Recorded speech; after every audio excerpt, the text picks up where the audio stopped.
malam.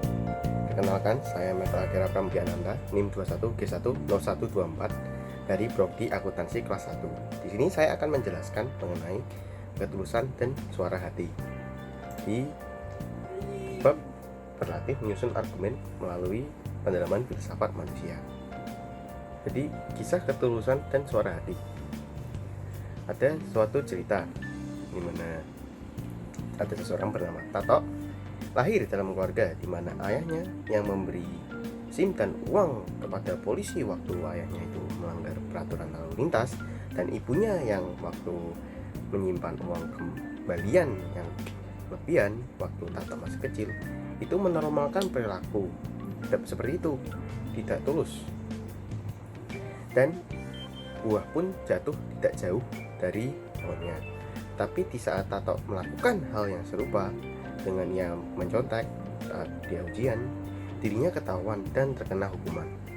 Lebihnya lagi, orang tua Tato memarahi dirinya yang telah melakukan tindakan tersebut yang tidak jujur. Apakah kejujuran itu masih hidup? Jadi dalam pembahasannya, korupsi bisa dibilang di negara kita itu budaya ya, di Indonesia sudah menjadi budaya. Cerita tadi memprihatinkan karena kita selalu menyalahkan satu sama lain, tapi tidak melihat siapakah yang mendidik kita kejujuran itu, tidak melihat kita sendiri dan masyarakat. Juga ada cerita dari Dr. Heri Susanto SC yang saat itu di Italia. Dia menemui berita kabar di mana seorang bernama Luigi Maggiochi, yang seorang gelandangan yang berkelana mencari uang dan recehan di kota telepon umum untuk menghidupi kehidupannya. Dia mengembalikan temuan tas di kota Milano yang berisi 8 juta lira atau sekitar sekarang 13 miliar rupiah ke pihak polisi, di mana dia padahal dapat menyimpannya untuk dirinya sendiri. Apakah ini perbuatan yang bodoh atau jujur? Yang pasti dia tidak merasa berhak memiliki uang tadi. Juga ada cerita di Italia, di gereja yang menjual banyak barang-barang tanpa penjagaan. Di gereja tersebut mengandalkan kejujuran dan kedewasaan pelanggannya yang membeli untuk saling mempercayai pihak satu antara sama lain. Saling mempercayai ini, sifat ini juga dapat dilihat di desa Kulon Progo, Yogyakarta di tahun 1960-an, di mana masyarakat saling percaya akan keamanan dan tetangganya sendiri di lingkungannya antara satu sama lain, sampai mereka merasa tidak perlu untuk mengunci pintu-pintu rumah mereka. Tetapi sekarang orang sudah mengunci semua pintu di rumah mereka, membangun pagar yang tinggi dan menggunakan satpam. Semakin berjalannya waktu dapat dilihat masyarakat itu semakin tidak jujur. Jadi perlu siaga dalam melindungi diri dan aset mereka dari pencuri, perampok, pembunuh, dan kawan-kawan. Jadi tadi ada yang bilang ada ketulusan. Jadi apa itu ketulusan? Dalam Perjanjian Baru, itu di kitab 1 Timotius pasal 2 ayat 2 terdapat kata xenotes yang berarti kesungguhan atau keluhuran. Kata-kata ini menunjukkan keutamaan sosial bagi mereka yang hidup dengan damai dengan sesamanya, mau mereka berbeda iman. Dalam bahasa Indonesia, ketulusan atau kejujuran dapat diartikan sebagai kesungguhan atau keluhuran yang menyangkut pikiran, perkataan, dan perbuatan yang mencerminkan suatu keselarasan antara iman kepercayaan seseorang dan manifestasinya dalam perbuatan di dalam hidupnya.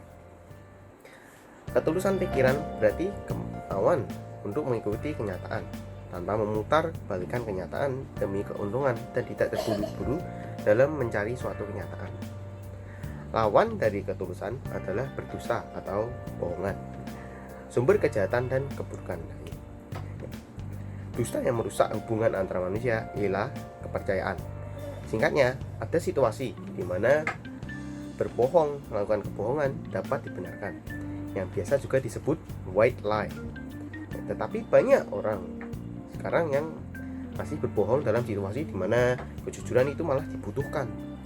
Untuk mengetahui apakah bohong diperlukan, manusia perlu untuk bisa jujur dan memiliki hati yang tulus. Orang yang tidak dapat mengikuti suara hati tanpa ketulusan, mereka akan mengikuti suara hati nafsu mereka. Jadi, suara hati itu apa? Suara hati merupakan keyakinan pribadi subjektif tulus seseorang. Itu bersifat mutlak, tulus, dan harus ditaati, yang dapat menggambarkan martabat dan keluhuran seseorang. Pembangunan suara hati pun membutuhkan jangka waktu. Jadi, pandangan, pengetahuan, dan jangkauannya itu terkadang terbatas. Beberapa orang dapat melihat dan memahami dirinya sendiri, dan beberapa orang tidak. Tapi juga dapat ini kepercayaan tadi bertentangan paham dengan orang-orang lain.